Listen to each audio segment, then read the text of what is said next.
So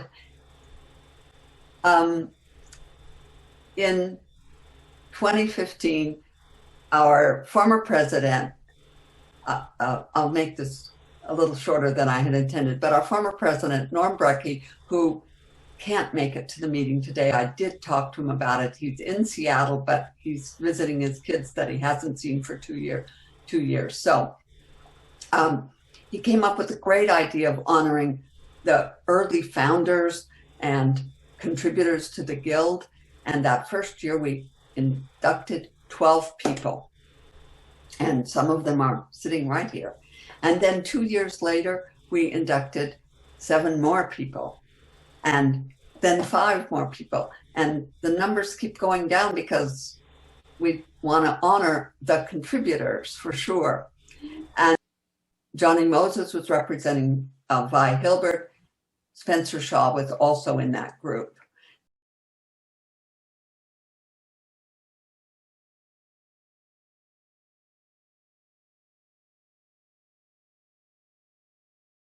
This was our 2017 group.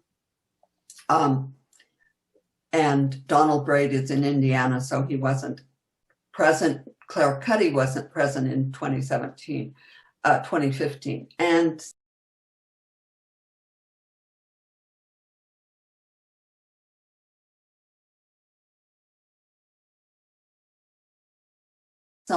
all of these people are here tonight, except Tom Galt. So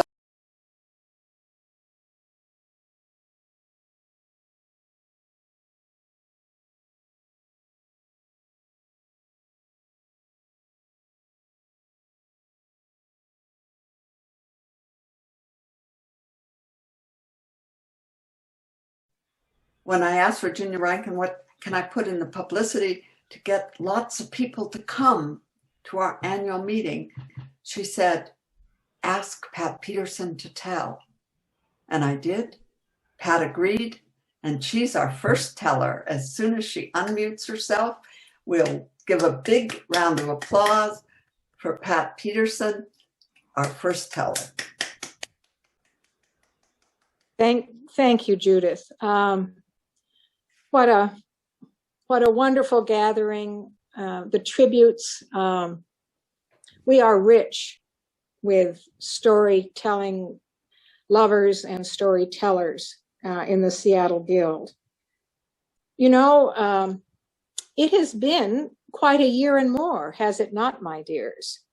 And I was thinking about that, about transition. And for me, last year was sort of like Dorothy in Kansas in black and white. And then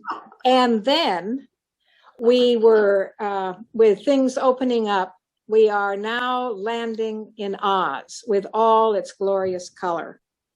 And I, for one, am ready for it. So in thinking about a story to tell, I thought perhaps I should tell about what I know. And that would be a story about a little old woman.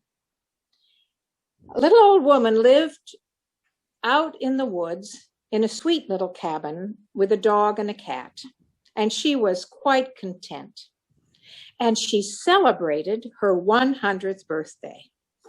And in the town, it was quite a big celebration. There was dancing and feasting. And at the very end of it, the king gave that little old woman a sack of diamonds. Oh my, said the little old woman. Well, that is something I certainly never expected. And she thanked him and the townspeople for coming to help her celebrate. And people said to her, you know, that's a very valuable gift. You need to take care of it because robbers would be wanting those diamonds. And so the little old woman went home before it got totally dark, because back then, it was so long ago, there were no stars in the sky at night. The moon, yes, but no stars. And so she and her dog went back home where the cat was waiting. And The little old woman sat down with that sack of diamonds and she said, well, my goodness, a whole sack of diamonds. I am very grateful, but you know, I really want for nothing. I have my house, I have my cat and my dog and a good life, and I don't know what to do with them, except I will do what was suggested, and I'll hide them. And so she went out into the garden, and with her shovel, she dug a hole and put the sack of diamonds down into the bottom of the hole, covered it up, and went back inside. Well, not long after, there was a scratching at her door. She thought, what could that be? And she opened it up, and there was her dog with that sack of diamonds in his mouth. He had dug it up and brought it to his mistress, looking very pleased with himself. Oh, she said, oh, this isn't going to do. I have to think of some other way to hide them. And she looked around her cabin and she looked at the fireplace. Well, she said, this will be perfect because it is summertime. I have no need of a fire. And so she took that sack of diamond and she stuffed it up the chimney as far as it would go and said, that takes care of that. But, you know, when you're 100 or maybe even a little younger, sometimes you forget. And that fall, when the air turned cool, that little old woman, she built a fire in that fireplace, and the smoke backed down into her cabin. Oh, she said, oh no, oh no. And she pulled it out of the chimney, and she took it outside, tied it to a rope, and lowered it down into her well. There, she said, that takes care of that. But when she went to get a drink from the well, the water tasted like sack, not a good taste at all.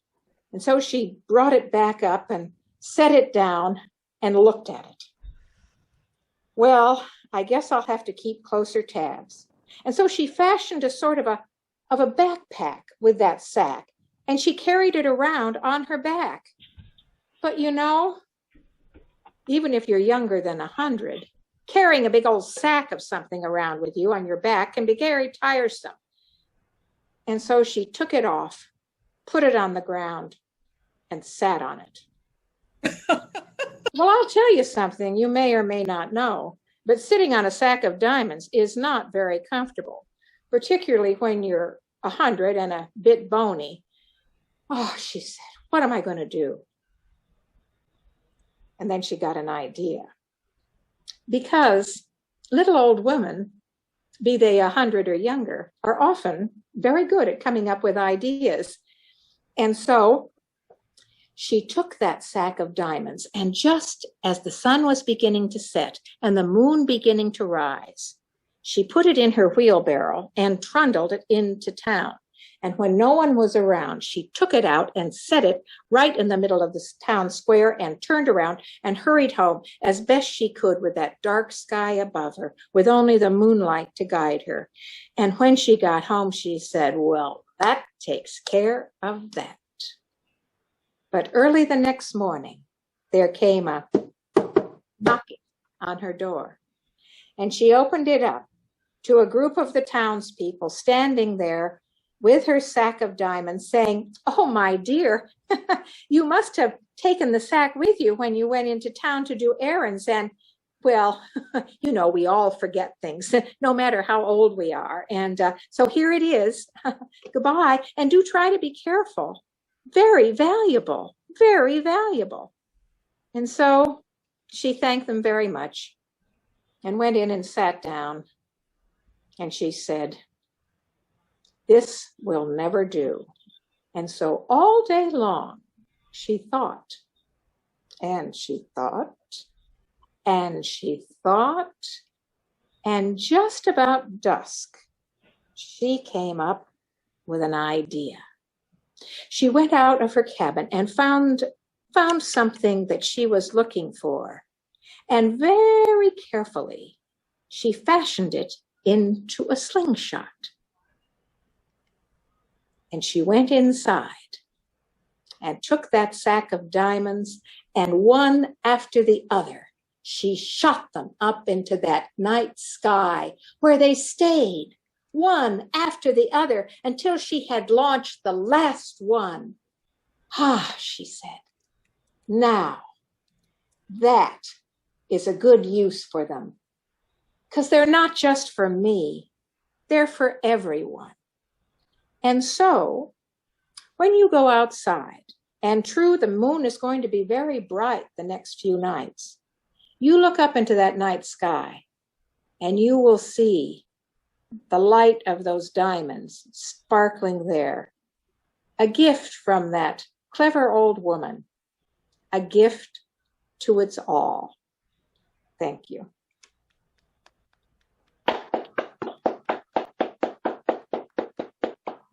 And a gift like your stories, a gift to us all, something not to be held close, but to be handed out like those diamonds.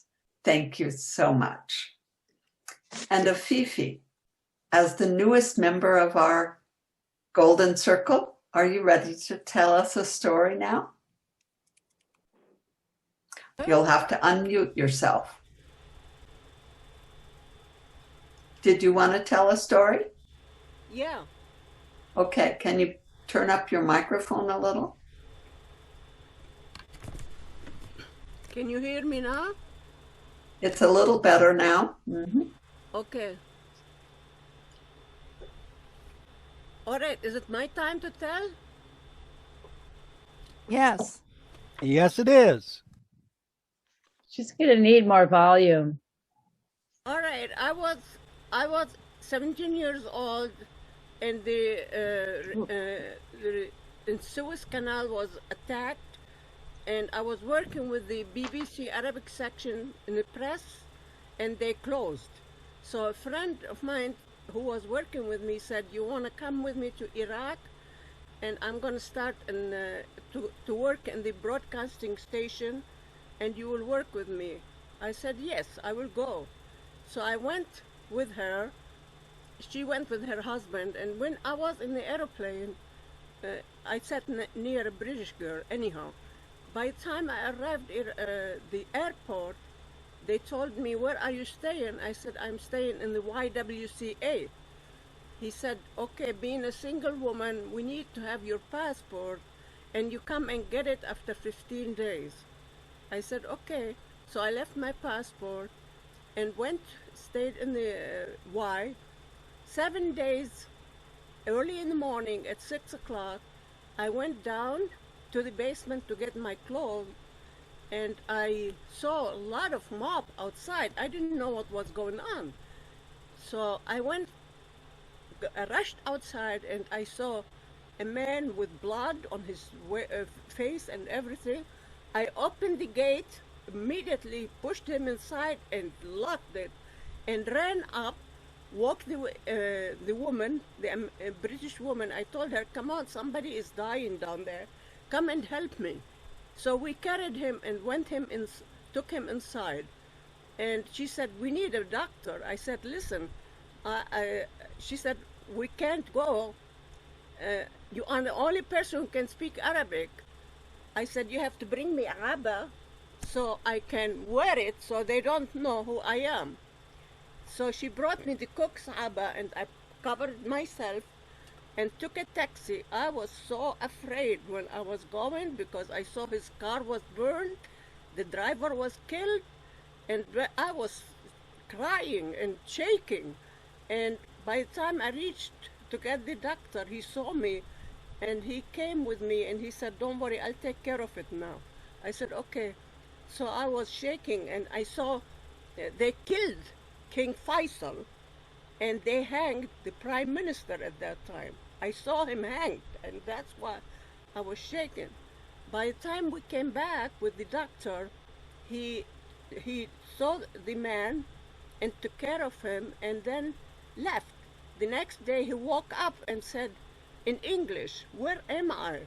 We said, "You are in the YWCA. Who are you?" And he said, "I am Trevor Andrade. I was training the Iraqi air pilots, and I got in the mob and my driver, and they killed him and they burned the car. We said, okay, you're safe here. So he stayed with us. We called the British Embassy. At that time, the British Embassy was burned, and all of them were in the hotel. So they said, we cannot come and get him. You have to leave him there.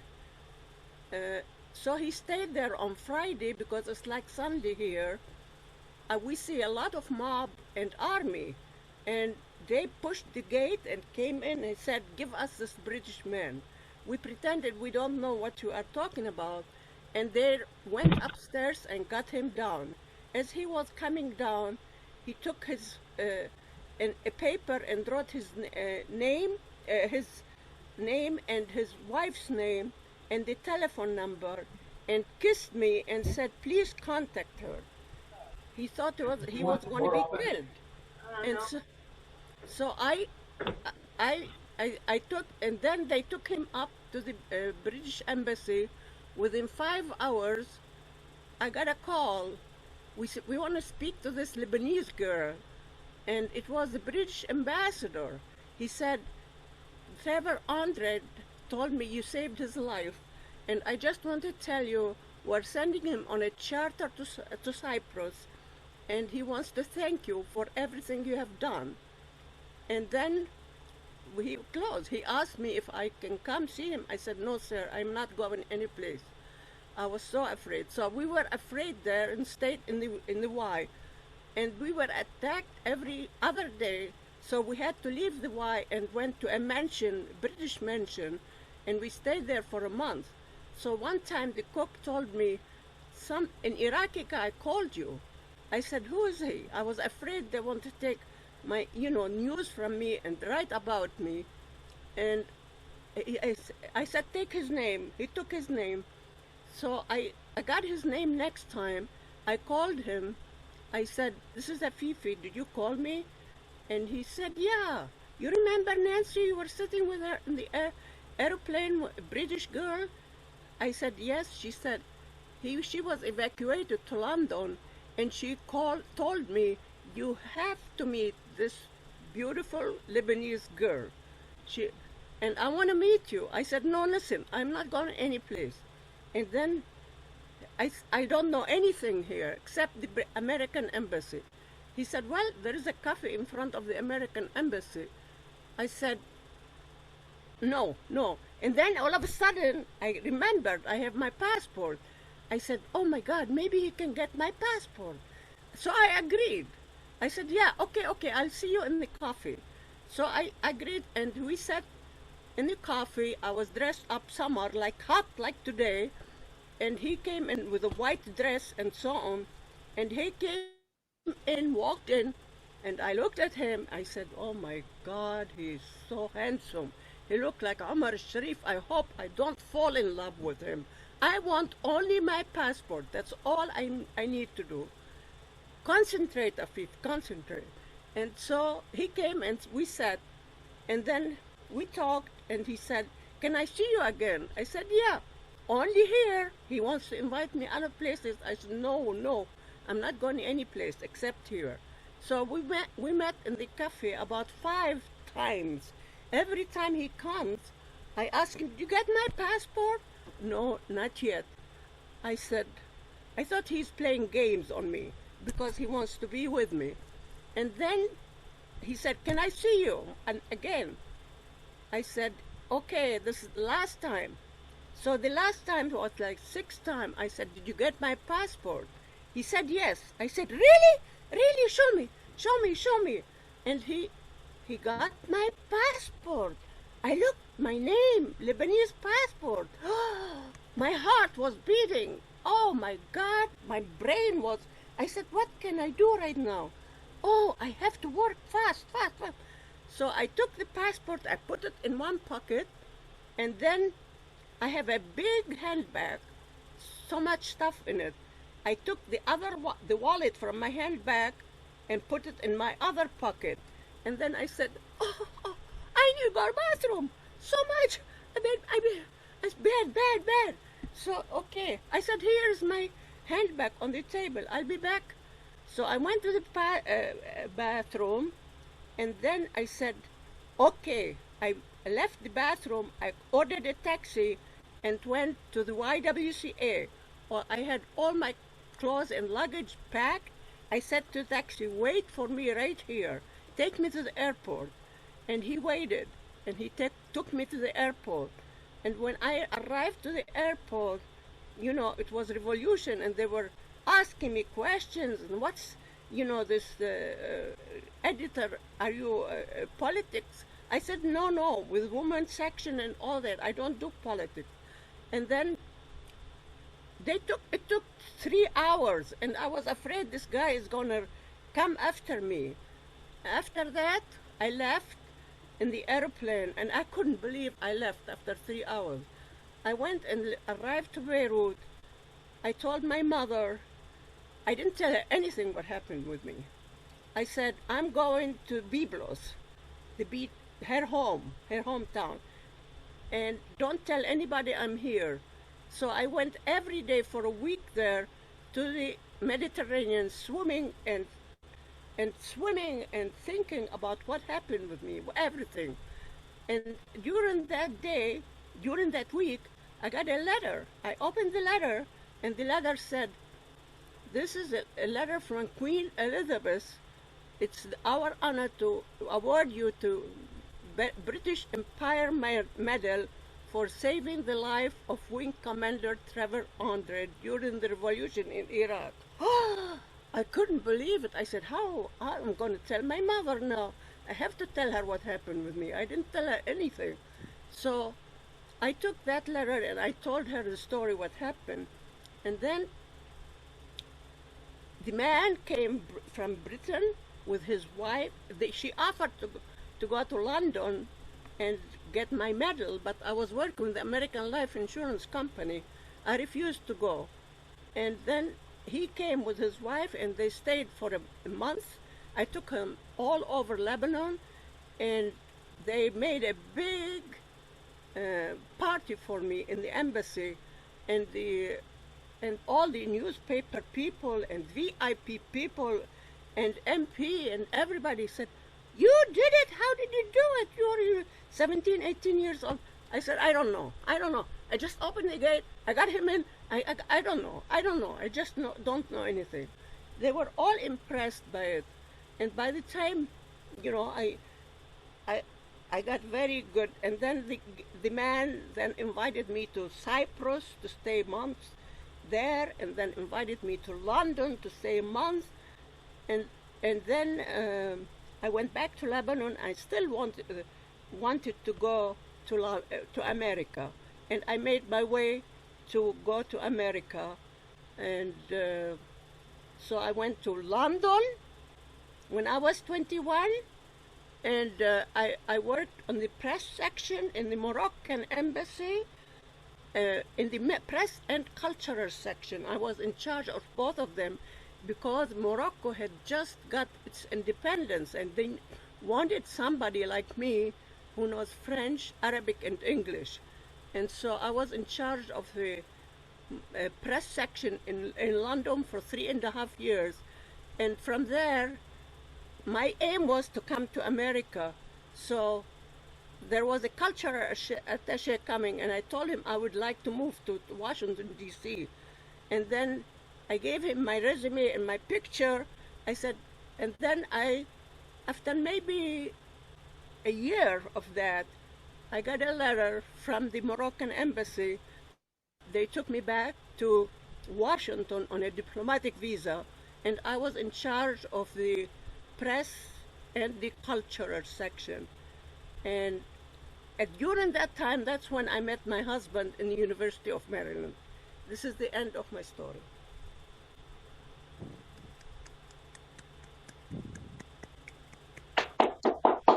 Oh, there's one thing I forgot to tell you. When I was in Beirut, capitals, in London and Washington, I was always invited every year to the Queen's birthday.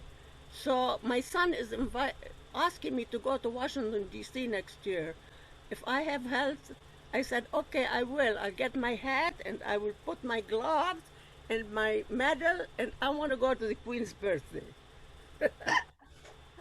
And we all will want to be there with you, Afifi. So be sure to let us know when you go. Maybe we can say goodbye at the airport. I'm Okay? not sure when. Okay. But this is Thank you very much for that story.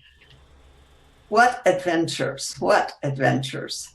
Now we want to have someone else from far away. Mary Brew is here from Tennessee. And then we'll go to West Seattle. Mary Brew, in Jonesboro, the home of storytelling these days. Please tell us a story. Mary wasn't able to come when we had her inducted, but now she's here with a story thanks to Zoom. I think I have to You're unmute okay. myself again. Okay. There you are. Great. Thank you. But there's this thing in front of my face, which is not a problem, but for communication, it probably is. Yeah, I don't know what this is. The host spotlighted my video. Oh, okay. Oh, right. Good. If you know what it is, then thank you. And welcome to Mary. I can look around it, but maybe if it would go away. Do you want me to take the spotlight off? It isn't obstructing our view of you. We can see your face just now. fine. You can see me, and I can see the screen. Okay. Thank you. And I am grateful and honored to be a member of the Golden Circle. It came as quite a surprise. And I wasn't able to come the year I was inducted because I was anticipating knee replacement surgery, and it was too painful to walk and travel. I wasn't going to walk here, but it was too painful to travel. And then next year was COVID. So I'm here via Zoom, and it's a real treat for me to travel by Zoom from Jonesboro, Tennessee, the allergy capital of the world, to Seattle, Washington, one of my favorite places. And I have to say to Pat that my cat is on the other side of the door that goes into the garage. And when he heard your voice, he started meowing. He's a handsome guy. He's a 12-year-old Siamese. But I moved to Seattle around 1996. And one of the things that I did when I arrived in Seattle, one of the first things was join the Guild. But there was so much to see and so much to explore in Seattle that, well, it just took me a while to get around to attending a Guild event. And when I finally did, it was a storytelling evening at the home of Naomi and Tom. It was storytelling. It was held in their basement. Basement really doesn't describe the space. The space is a magical space that's always decorated to some theme. And I don't remember the theme. I don't remember who told any stories except for one woman whose name was Meg. She was a friend of Naomi's, and I think she had traveled a great distance. She had come from, I think it was either New Zealand, Australia, but I could be wrong. But anyway, she brought a story that I've never forgotten. And so I thought that I'll bring that story this afternoon and tell it to you. And it's called Why It's Important to Really Listen to a Story. Long ago, famous storytellers or reciters would travel along the east coast of India, along the Bay of Bengal with its clear water and warm breezes.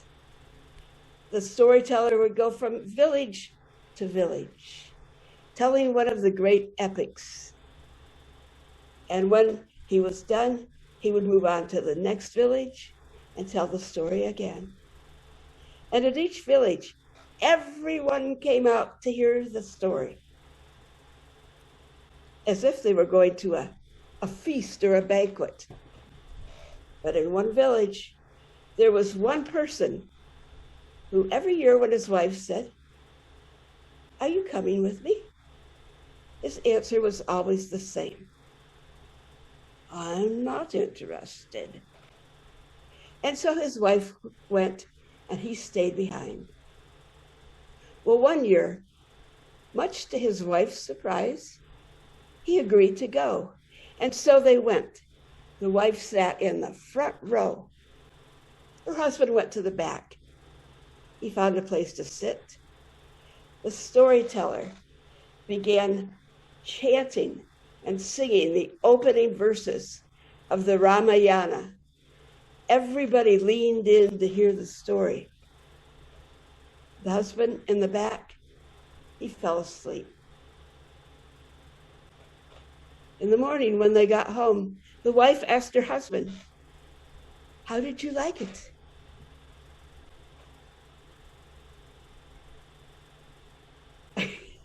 And there's a little part that I wasn't going to tell you, but I'll tell you. When the people were listening to the stories long about dawn, people passed through the crowd handing out sweets. That was part of the custom.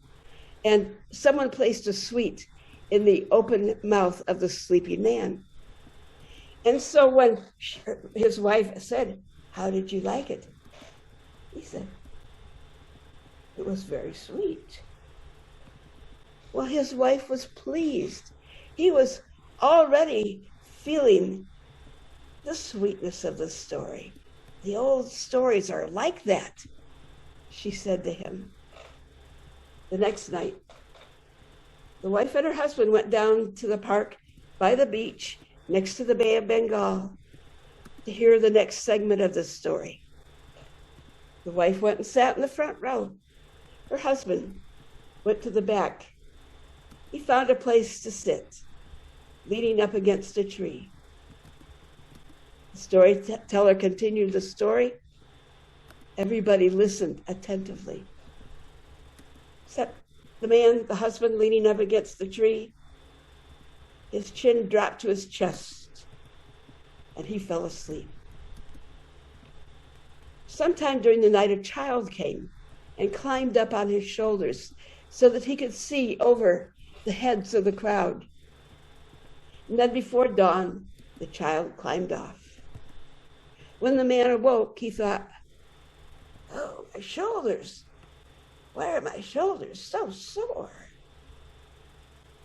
When they got home, his wife said, "How did you like it?" And her husband replied, "It was very heavy, very heavy." "The old stories are like that," his wife said, and she was pleased that he was beginning to feel the heaviness and the emotions of the great stories. Well, that night, the two of them went to the beach park. The wife sat in front. Her husband went to the back. He found a clear spot on the ground, and he lay down, and he put his head down, and he was asleep before the storyteller even started. Well, sometime during the night, a dog passed through the crowd. He peed a little bit in the open mouth of the sleeping man. When they got home, the wife said, "How did you like it?" "Oh, it was bitter. It was salty. It was sour. It was disgusting. I'm not going back to that story again." Well, his wife knew that the story hadn't been anything like that. And she questioned him and questioned him until at last he confessed that every night he had been sleeping. He hadn't heard a word of the story. And so his wife told him, "Tonight, You will come with me. You will sit next to me in the front row. I want you to listen to every word of the story. Pay attention to the action. Pay attention to the characters. Well, the man had no choice. And so he and his wife went down to the park beside the sea, sat in the front row. Well, that night's portion of the story was where Queen Sita was kidnapped by the demon and taken to the demon's island. Her husband, King Rama, was distraught that his wife was in captivity by the demon.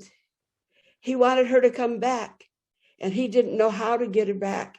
He called his monkey with superpowers, Hanuman. Hanuman, we have to get her back. And then King Rama thought, my ring. You take my ring to her. When she sees my ring, she will know that I am trying to find her.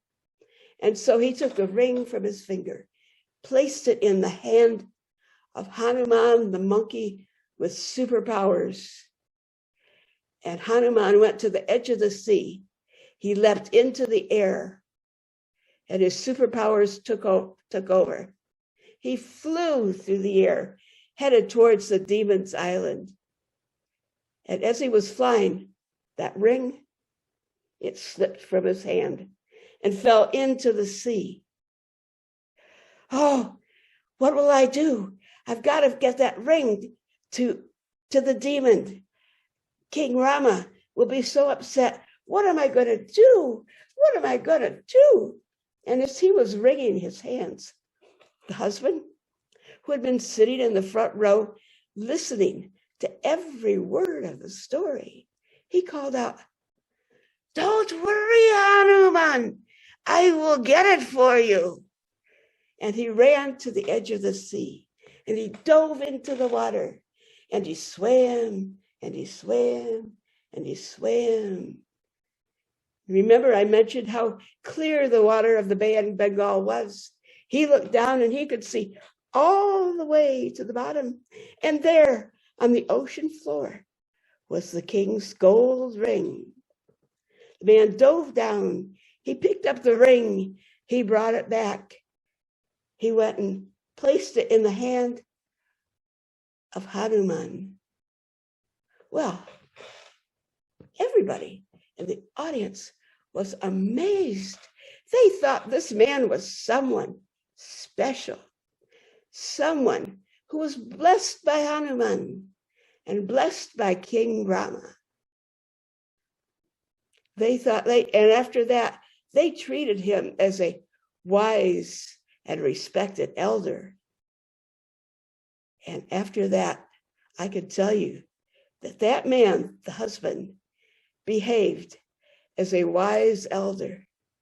And that's what can happen when you really listen to a story, especially a story like the Ramayana.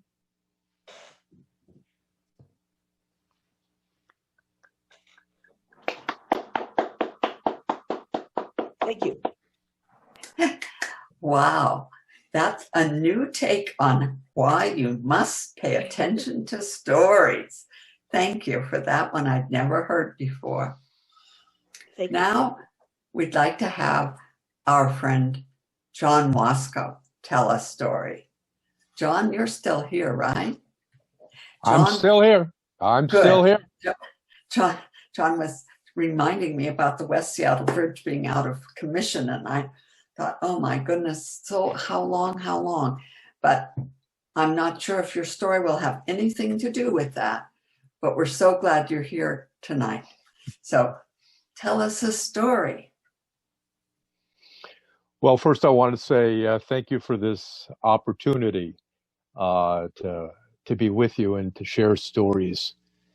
The great storyteller Jackie Torrance used to say that storytellers were the keepers of the history and the weavers of the fantasy.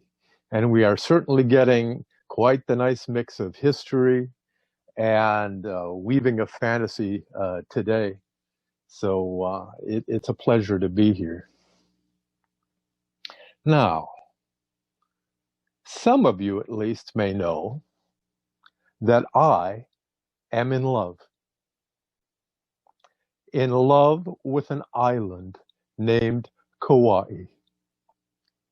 The breathtaking beauty of this island, the sandy beaches, the lush green mountains, the spectacular canyons, the rivers, and the waterfalls. I've been there many times. And on one trip, I was trying to follow along in the guidebook and find a waterfall, Ho'opi'i Falls.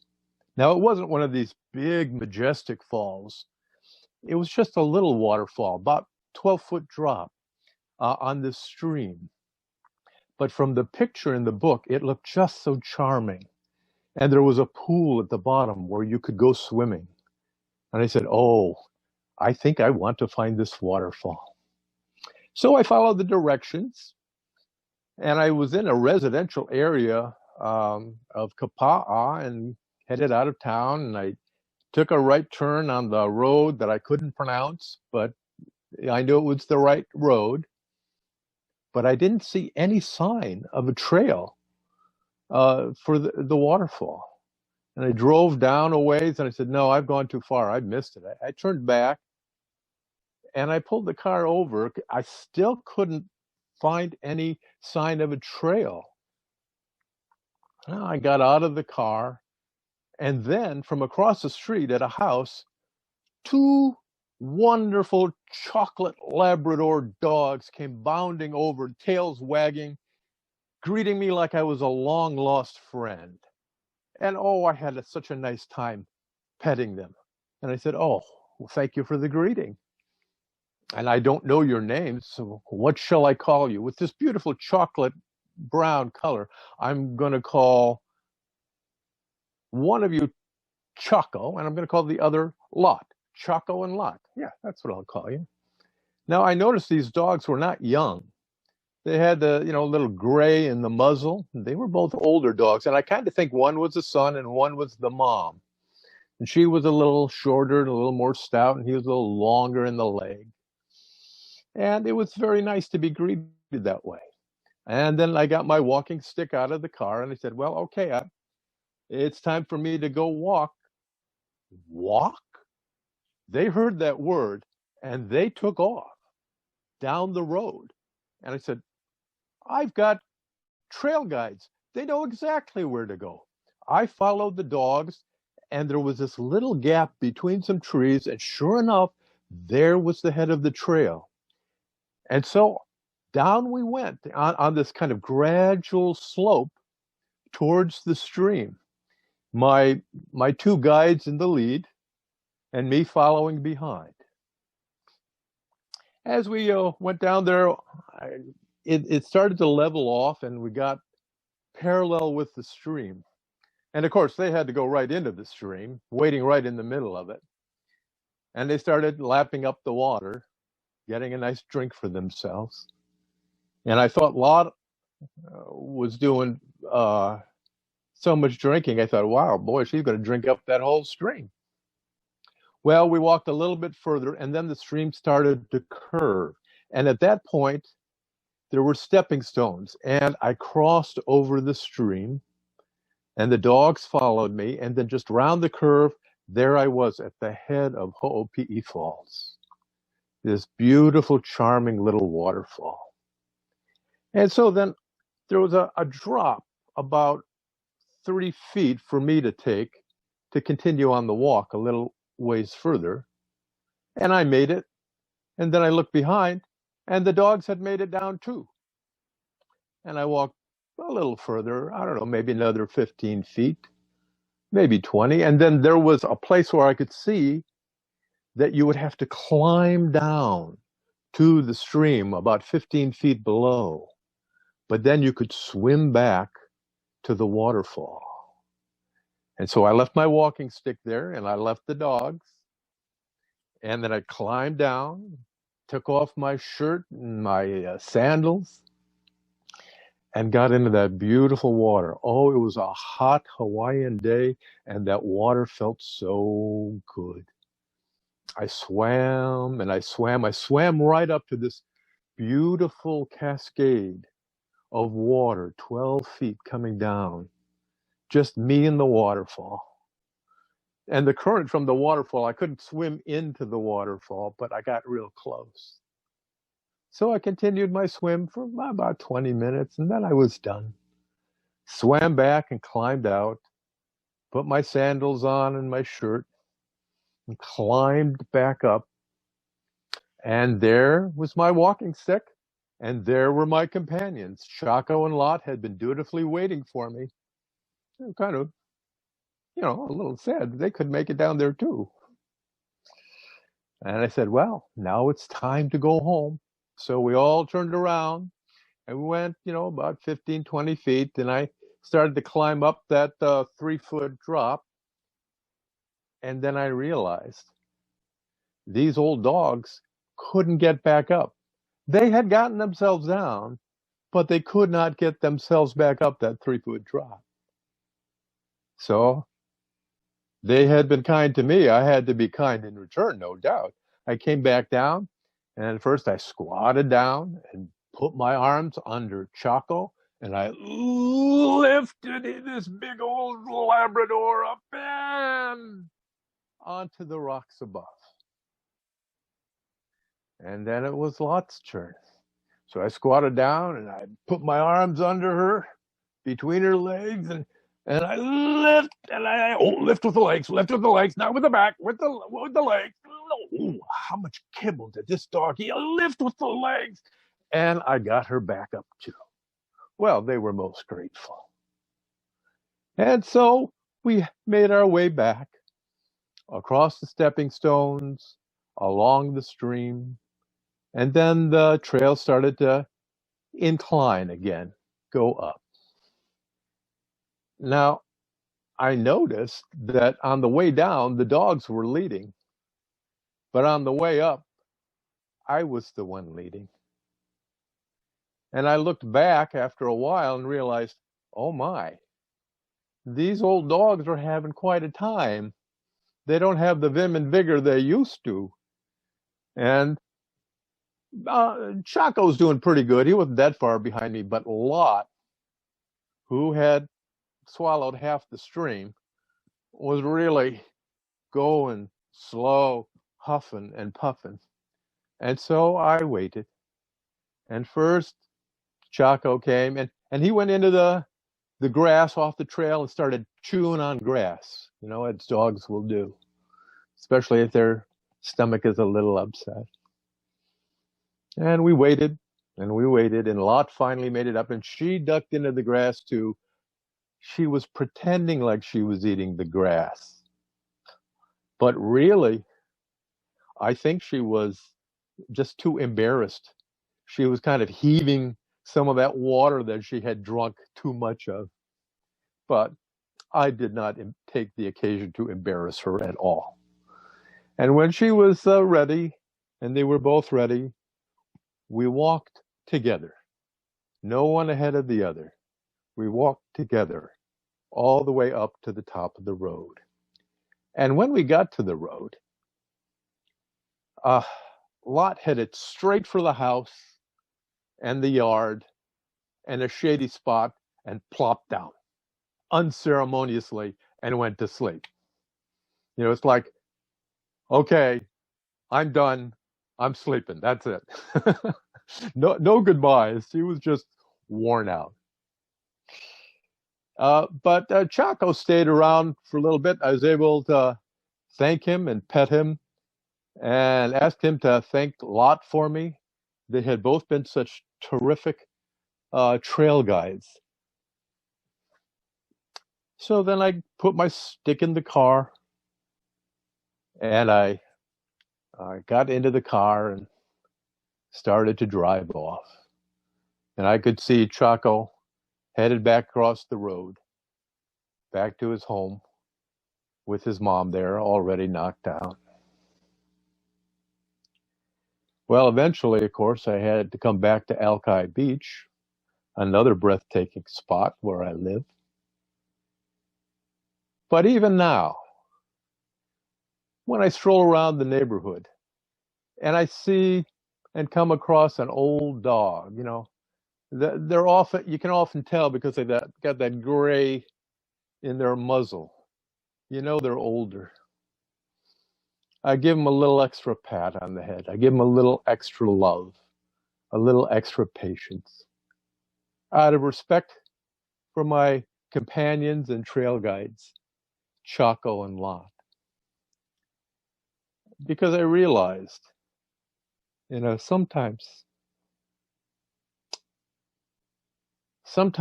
it's the old dogs who blaze the trail. And if it were not for them, I would have never found my way. Thanks for listening. I'm John Wasco.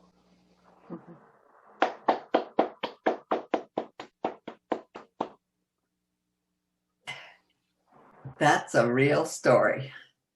My goodness. And we're so glad you found that waterfall and the companions. For sure.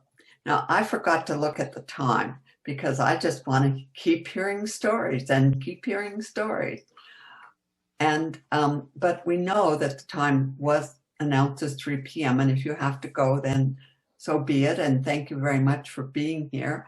Thank you again, John, for your stories, Mary and Pat and Afifi. But we have 4 more stories for people who can stay. And our next storyteller is George Neiswanger. And he has a story from a memorable moment in his life. So please welcome George, who is also a Golden Circle member. Thank you. Welcoming George. You have to unmute yourself, I think. Yeah.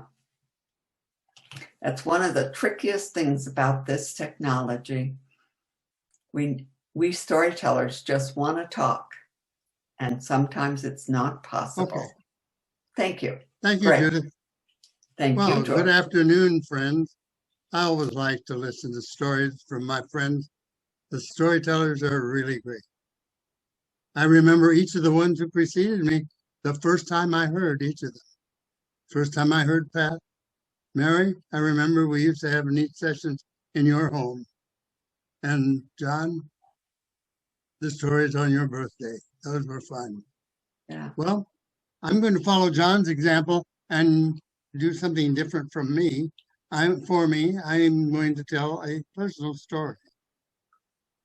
It's going to be a little different because it's the night that I was scared stiff.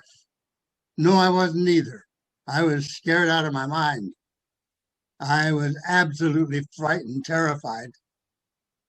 And well, you'll soon see why. We lived in a big house and I was a little boy. I say big house, yeah. I don't know how real estate people count it, but I counted 14 rooms above ground. And I was only about 8 or 9. Well, we were going to be at a party that evening, but I decided I didn't want to go. I had a new book I wanted to read, and so the folks said it's all right.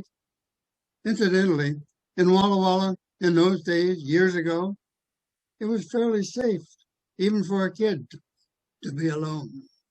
In fact, we had some friends that put their key of their house in a drawer. They never locked it, even when they went away on vacation. So I sat there in the big soft chair, reading my book.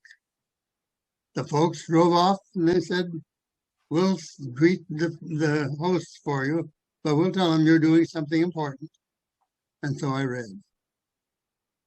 But I heard something. It was, "Ooh." What do you mean, who? Ooh. I looked all around. There wasn't anybody in the room. And again, it was like, "Ooh." And as if someone were in terrible agony. So then I settled back to my reading, but I got, ooh, oh, and I picked up, this has got to change. I'm not going to be able to read. So I decided that I was going to set myself up for a little bit of self-protection. Now, I was in the living room, and right next open room was the dining room. I went over to just between the two. Off to my left was the side door into the house. Straight ahead was the front door. And I took the piano stool. I didn't want to have to climb out of a soft chair if I were trying to get away. So I put that piano stool down right where those two escape hatches were intersecting. So I sat there, and then again those noises came. And I sat up, and pretty soon I stood up. What do you mean, who? Oh, let me see you. I can't see anybody. And nobody appeared. But the sound came, and then came, ring! Oh my gosh.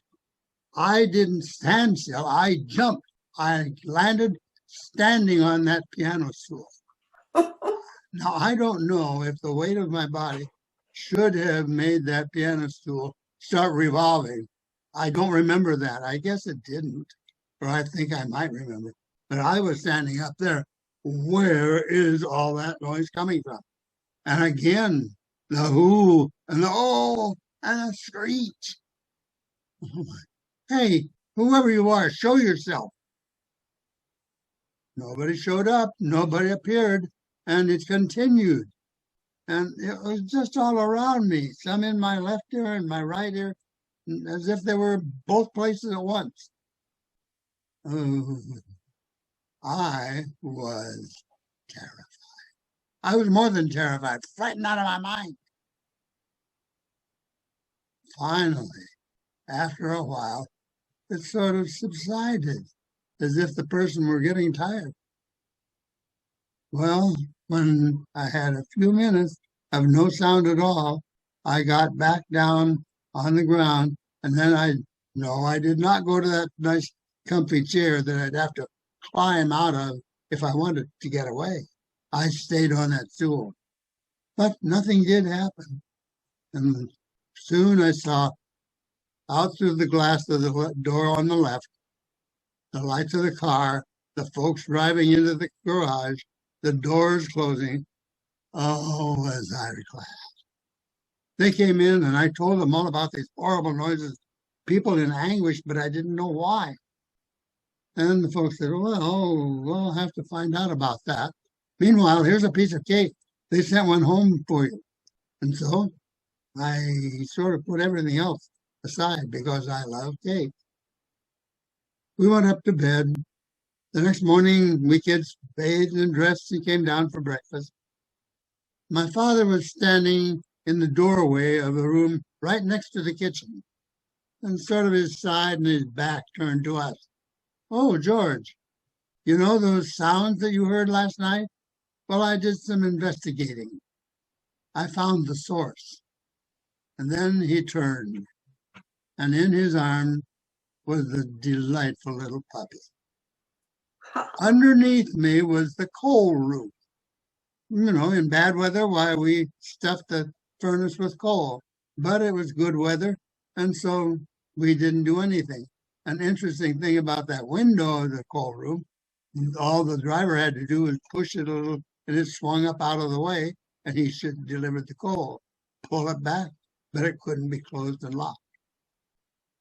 Well, then I remembered too, Dad said it, that he had seen a little white dog going around and around the house as long as she could see us. Well, she had gone in that window, had her brood of puppies, but when she knew that I was still up there and alert, she apparently started finding another place and had taken most of them out, but had not come back yet for this one. And so I had a puppy. One, white with streaks of black, white legs, white muzzle, white tail, except black nose, black feet, and on the tip of its tail, a little touch of black. I wasn't very creative, so I called him Tippy. And so Tippy and I loved it. For 2 years, we played every afternoon coming home from school, weekends, summers. Well, the second summer, that gave us a notice that he and I were going to have to part. Because my freshman year of high school, I was going to go away to an academy boarding school. Nobody would be taking care of my dog. Then, well, something else that I won't tell you about happened in the neighborhood, and Tippy had to go. Not soon, now. I never saw him again. Oh, gee. Well, now you know. I have this interesting memory. When I'm sitting and have a little time to think, that's one morning that comes back. First, the jolt of remembering how terrified, how frightened I was. And then the reward of having such a loving companion. Well, that's the way it is. That was a long time ago. Here I am, 98 years, and I'm still remembering things from my childhood. And that is one of the warmest ones. So there you are, my personal story of my childhood. Thank you for listening. Thank you for helping me go through a lovable memory. Thank you. Thank you. Thank you. Well, from the sound of the story, I was prepared to be totally scared and worried for you, and I'm so glad that it came out so well instead there in Walla Walla. Mm-hmm. And now we're going to have a much younger teller. She just had a birthday. She might share that with us, but she is a little younger than you are, George. I never knew that was your age. But I was told by Heather Forrest, I think, at my age, 10 years ago, you know, at your age, you really are in the prime of a storyteller's career. And now we'll hear from someone else who's a prime storyteller. Also in our Golden Circle, Patty Zaidlin. Please welcome Patty. Thank you. Well, this isn't from my childhood, this story. It comes from the years I spent working with young children and enjoying their creativity and originality. And so I've come up with this story called The Most Magnificent Door. The people in the largest kingdom of Moor were proud of the fact they owned the most magnificent door. It wasn't connected to anything anyone could see, like an amphitheater or a stadium, though it looked like a door to a palace or a palladium. It was gold and silver with filigreed designs and stained glass windows with scenes from ancient times. But the miracle was it didn't fall, though it stood on a hill next to nothing at all. So in spite of the fact there was nothing there to ground it, people came to worship it. They bowed down all around it. On occasion, politicians pounded on the door, not on the glass, of course, but it didn't open. Therefore, on occasion, some did curse. Then one day, a little child came by and asked them all, "What for? Why are you pounding on and praying to that door?" "It isn't just a door," a woman said. "It's a phenomenal psychic creation." "It's a sign from God," another said, "a symbol for our nation." The people began to argue about the purpose of the door. Some said it was a door to peace. Some said a door to war. But until the little child came by, Words were all they tried. Why don't you open the door, she said, and go ahead inside. We can't do that, the grown-ups frowned. It doesn't open at all. As you can see, there's no inside, no ceiling, floor, or wall. But the child had opened many doors where grown-ups couldn't see the imaginary plane or train or a clubhouse yet to be. So she was pretty pleased about a door that looked so real, but had nothing else around it. Yes, she liked it a great deal. So she simply walked up to it, turned the knob, and pushed it back. The door, it opened easily, much wider than a crack. The people gasped and sighed and moaned as they watched her step right through. Then she turned and smiled and beckoned them. And up came one or two, then three, then four, quite cautiously, in case her smile hid lies. But once they stepped beyond the door, were met with a sweet surprise. They danced and sang and laughed and cried. It's said they all went wild. What had they found beyond that door? The wisdom of a child. But those who had not joined them continued moans and sighs, and would not cross the threshold after several frightened tries. It's okay, said the little child, to the grown-ups at her side, if they don't want to play just yet. But the door is open wide, and I'll leave it that way, just in case they ever want to come. On occasion, some folks did, and now my story's done. Thank you. And that's a story that Patty wrote. And she didn't say that it was going to be in rhyme. And those are the hardest stories to tell. So thank you very much for giving us a present on the day after your birthday. Thank you. And now, my sense is that all the Golden Circle people who signed up have told. But I'm just going to quick check my list to be absolutely sure I don't leave out anybody. And then I'll say, Sharon, you may know that Sharon Creedon wrote a book called Fair is Fair. And Barry has a story from that book. And after he's told, then Ann Brendler will tell. Those are the people who signed up for the swap. So please welcome Barry with a special Golden Circle story.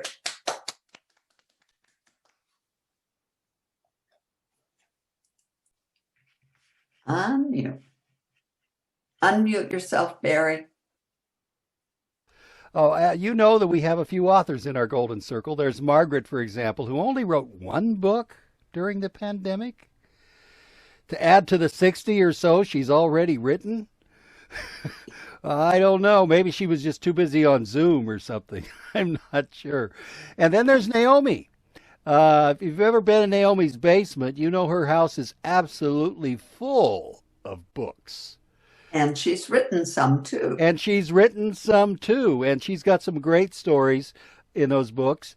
And even one of our no longer with us Golden Circle members, Peter Chalametas, was a sailor, a merchant marine sailor, and he wrote a book of his adventures as a merchant marine sailor, and he and his wife had a very long and happy marriage when he was at sea a lot of the time.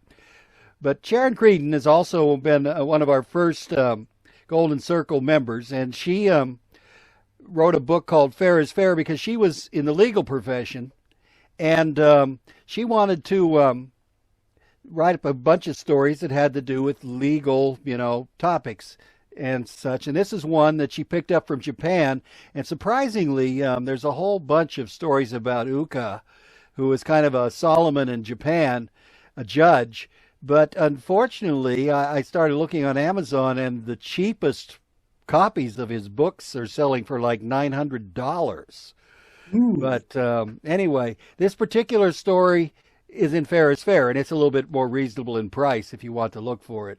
It happened that long ago in the days of old Yedo, which is now Tokyo, that Uka, who was like a Solomon in wisdom in a kimono, was faced with a problem very much like the original Solomon. Two women came to him and claimed to be the mother of one baby boy. Both women had just come to town, and nobody knew them, and nobody knew for sure who possibly was the real mother, but they all claimed this baby was theirs. Well, Uka, was liked to have an audience when he did his judging. Maybe today he'd be on Judge Judy or something, but he would always have a crowd of people waiting to see what clever wisdom he would have, because he always had a clever solution to every problem. And he reasoned that both women were so homely that only a natural son would love such a face. So he put the baby between them and figured the baby would go to the real mother. But all the baby did was cry and tug at his legs and want to be picked up. And everybody in the crowd started looking around and starting to snicker a little bit. And well, he started to think, what am I going to do? I'm losing face here, because I'm supposed to come up with a creative solution. So he figured, well, I can't get a sword and cut the baby in half, but maybe we'll have a tug-of-war. So he had each mother grab a hand, and they were supposed to pull and find out, which was the real mother. And he assumed that the real mother would not want to hurt the child and would let go, and the other one would tug. But, both of those women had heard the story of Solomon, and they knew it was a trick, and they wouldn't go along with it. And then the baby started crying, and the crowd's looking at him, and he's obviously got no answer, and they're kind of snickering. The Judge Uka has finally failed in a case. And so he decided, well, what am I going to do? I know. And so he called his attendant to come, and he says, I want you to go get me a bowl of goldfish, a handful of bamboo sticks, 3 pieces of wood, and a magnifying glass, and a copy of the book, How to Tell Fortunes in 10 Easy Lessons. Well, by now, everybody was really kind of laughing. They realized it seemed like he was just stalling for time here. But his vanity wouldn't let him allow them to send out the spectators and stuff. And finally, the attendant returned with the articles, and Uka took them and laid them out very carefully on his desk. And then he started working with them. He took the goldfish, and he counted the bubbles that were coming up from the goldfish, and then he took the bamboo sticks and he tossed them down, and he picked up the fortune-telling book, and he looked at some things, and he looked at them, and then he looked at them again. He tossed them down again, and he looked at the fortune-telling book, and then he took the 3 pieces of wood, and he kind of tapped them, to see what kind of sound they would make, and he looked in the fortune book again and again on that. And so then finally he had the women come, and he read their palms with the magnifying glass. He took the magnifying glass, he read their palms, he counted the bubbles from the goldfish, he had tossed the bamboo sticks, and he kept looking to the book to see what it said about the fortunes and so on. And finally, though, he couldn't, read the bumps on the top of their head because of their big hairdos. So phrenology was out, but he was thinking he probably had a solution, but he wasn't sure. So he went through the whole process again. He counted the bubbles on the goldfish, and he tossed down the bamboo sticks, and he played with the wood, and he read the palms again, and he says, I know the answer. Some fortune tellers are fakes, but I want to be absolutely certain that I am not one, and so I checked it twice, and both times I came to the same answer. I saw very clearly that the mother of this boy, with her son 20 years from now, he would have been injured in an accident and an invalid, and she would be working hard in the rice fields to take care of him and support him. Both women just kind of got a shocked look on their face. Uka looked at them sorrowfully and then said, the woman I saw was, and one of the women quickly interrupted, stop! Don't you dare say it was me. Children are supposed to take care of their parents in old age, not the other way. Ah, so, Uka said, but what about you? To the other woman. I don't care, Honorable Honor, she cried. I will work for my child while there's still breath in my body, and then I will die happy, knowing I have served him. Then this really is your son, said Uka. The other one only wanted him for a selfish purpose of taking care of her in old age. Take that child with the court's good wishes. And as the woman grabbed the child to her, he added as an afterthought, oh, I did not finish the prophecy. The child recovered from the injury. He became rich and famous. He, his mother, and his fine wife had 13 children who lived happily together for so many years. Well, everybody just kind of scratched their head and looked in wonder at what Uka had said. And oddly, that's the way it happened. Everybody was surprised but Uka. He often said later, if I hadn't been called to the law, I probably would have made a pretty fair fortune teller. Thank you.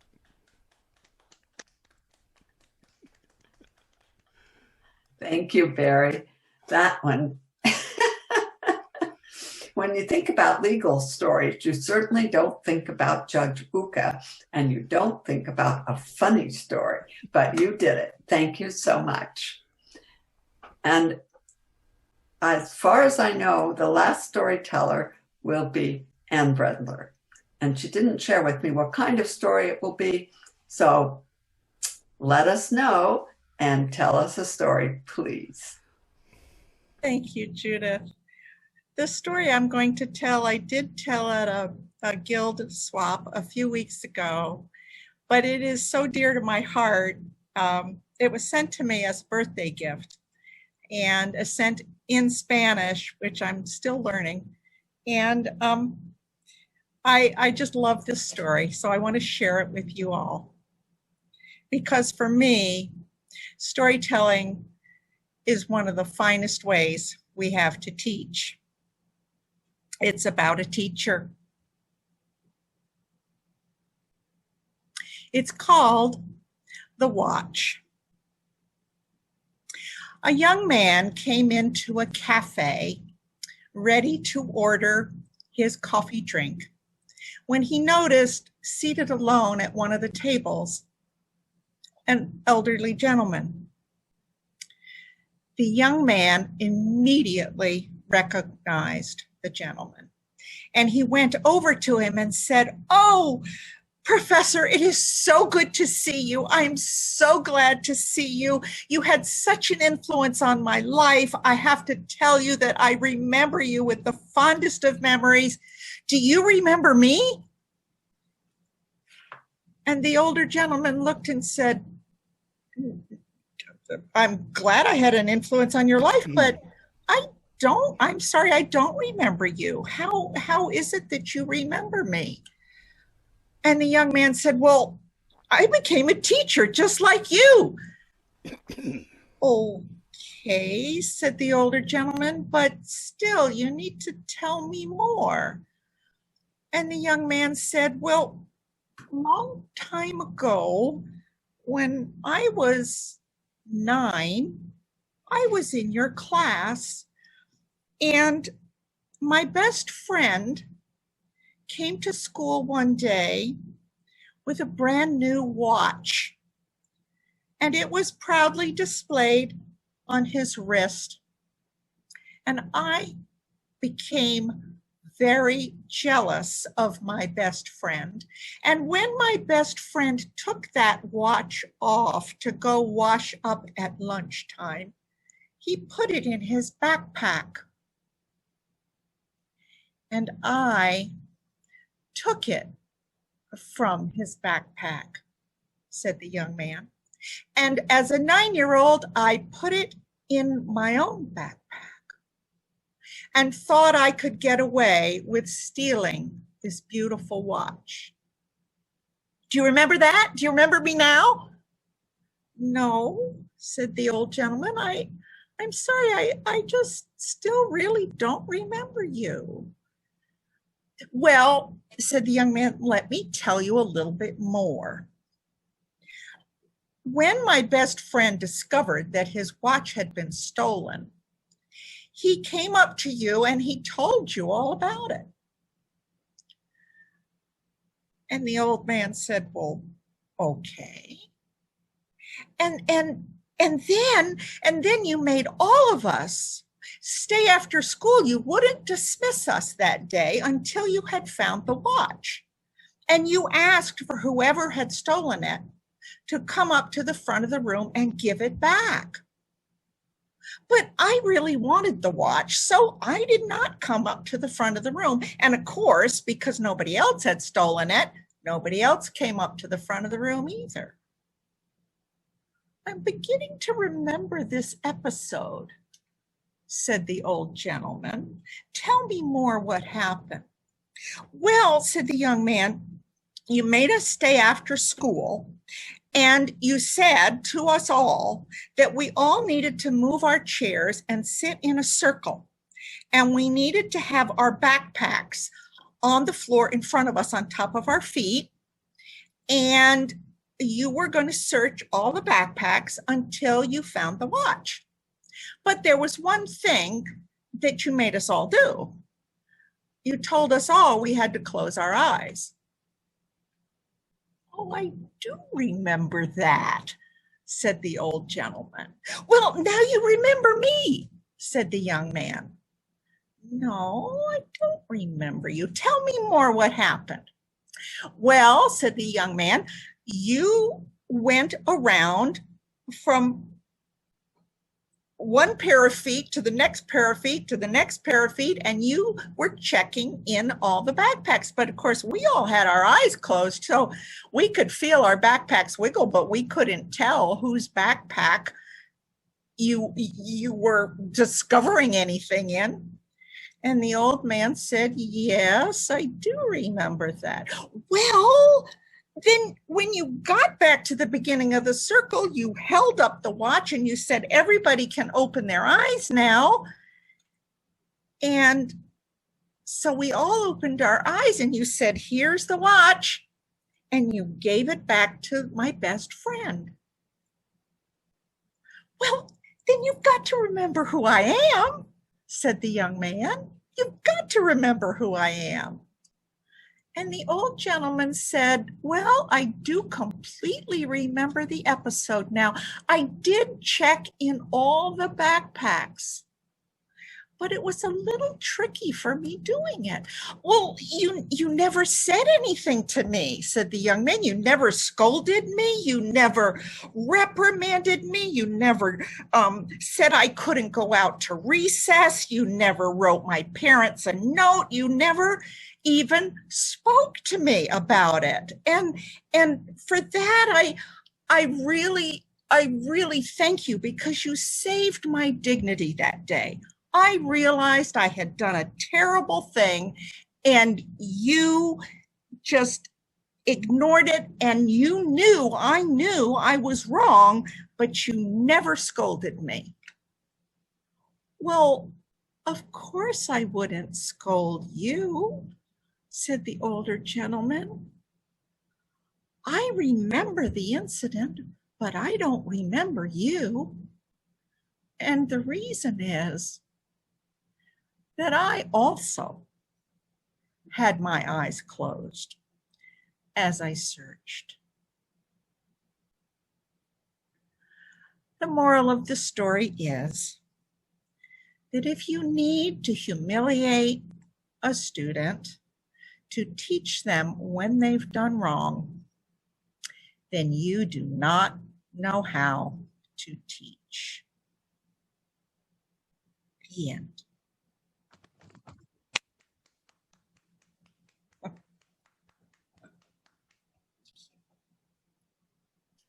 And that is a lesson we all might need to be reminded of. And I heard you tell that story at the swamp, but you told it even better tonight. Oh, thank you very much. Thank you. And I think it's a story that could have been in the book Fair is Fair. Uh-huh. Seems like a great story on justice. Now, this has been a most wonderful afternoon for you, evening for me, 1:45. And it's been so terrific to have everyone come to our meeting, participate in the business, the Golden Circle inductions, and the stories. And we hope to see you all back at a Guild event, either July 2nd or the first Friday in August or in September. Before that time, you'll get the newsletter and emails that tell you what the fall program is. The board will be working on what to present and how many events to present based on the survey, based on your input. So keep talking to us and letting us know what you want and need from us.